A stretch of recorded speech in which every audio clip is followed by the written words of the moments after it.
লাগিল? হ্যাঁ, তাহলে আরো আইসেন নাকি? আচ্ছা ঠিক আছে, যান। Hello guys, is me boy Milon, সাথে আছে রাশিদ। তো আজকে আমরা তোমাদের দারুণ একটা ব্লগ দিতে চলেছি, ঠিক আছে? তো তোমরা ব্লগটা কন্টিনিউ করতে থাকো। তো বন্ধুরা, আজকে আমরা এমনই এক গ্রামে যাচ্ছি যে গ্রামের রাস্তাটাই শুধু ভারত আর দুই পাশে বাংলাদেশ। তো চলো।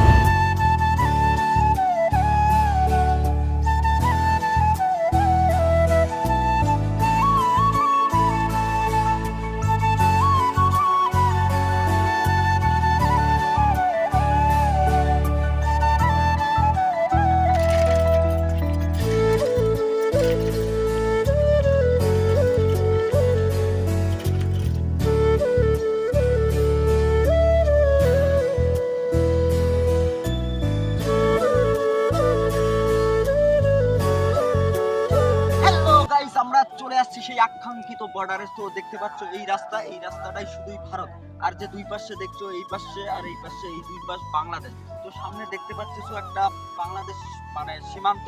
চলো সেই প্ল্যানে আসো, দেখাচ্ছি আমি তোমাদের বিস্তারিত, দেখো।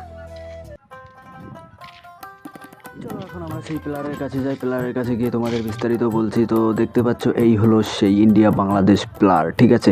দেখো 982 ইন্ডিয়া, ঠিক আছে? আর কথা হলো গাইস, ইন্ডিয়াতে আইন অনেক কড়া, তাই ভিডিওগুলো করতে অনেক রিস্ক হয়। তো চলো এই সাইডে দেখি কি লেখা আছে। তো এই সাইডে দেখতে পাচ্ছ 982 বাংলাদেশ। তো গাইস ভিডিওটা করতে খুব রিস্ক হয়, লাইক করো। গাইস, এই রাস্তা দিয়ে এই গ্রামের লোকের যাতায়াত করতে কোনো ধরনের প্রবলেম হয় কিনা আমরা সেই বিষয়ে একটা ভাইকে জিজ্ঞেস করব। তো চলো। দাঁড়ান। তাহলে বর্ডার কেমন লাগিল? হ্যাঁ, তাহলে আরো আইসেন নাকি? আচ্ছা ঠিক আছে, যান। গাইস লোকটাকে অনেক কিছু জিজ্ঞেস করলাম, কিন্তু লোকটা এখানকার না। সো গাইস, ভিডিওটা কেমন লাগলো লাইক কমেন্ট করে জানাও। আর তোমাদের একটা আমি মেসেজ দেই যে তোমরা অবৈধভাবে কোনো বর্ডার এলাকায় যাবে না, ঠিক আছে?